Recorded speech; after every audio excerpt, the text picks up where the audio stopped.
Hey artists, here is just a quick overview of the handouts or the sheets that are available depending on the technique, the material that you chose. So I'm going to speak to those, and I want to start this off as well with some basic tools or little tricks that might help with blending in your drawing. So depending what you want to try, we've got these little tortillons, they're called, okay?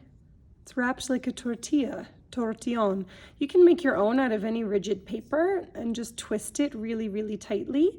They come in different sizes, and eventually they get dirty and used up and you'll have to say goodbye. But anyways, these are great for blending your pencils, pencil crayons, Conte charcoal, things like that.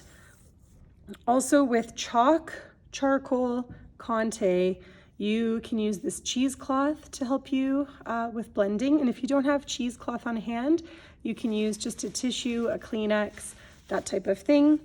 And for some supplies, you might just even want to blend with your fingers, but keep in mind that your fingertips have oils on them that could affect the look of things.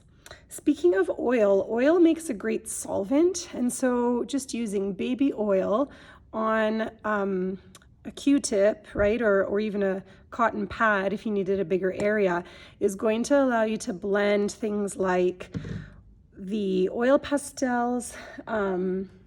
What else does it blend really well? Sorry, my brain is, oh yes, so oil pastels, right? Oil pastels, colored pencils.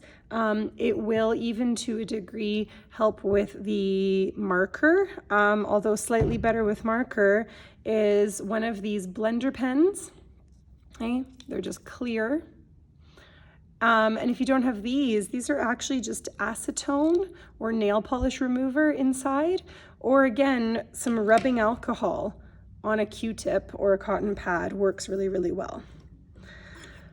One last interesting one for blending things is just a metal spoon. And you can do something called burnishing, where you put a lot of pressure, rotate around, and it might give a bit of a shiny or waxy look, but a lot of our supplies can be burnished into the paper. And I love just white chalk or a white oil pastel or a white crayon, whatever the white is, keep that off to the side, keep that handy. If you can keep the white of your paper showing through in the drawing, that's absolutely the best, sort of like watercolor. But of course you can add in highlights as a last step using whatever material makes sense. If you're working on black paper, then those whites become especially important to add in.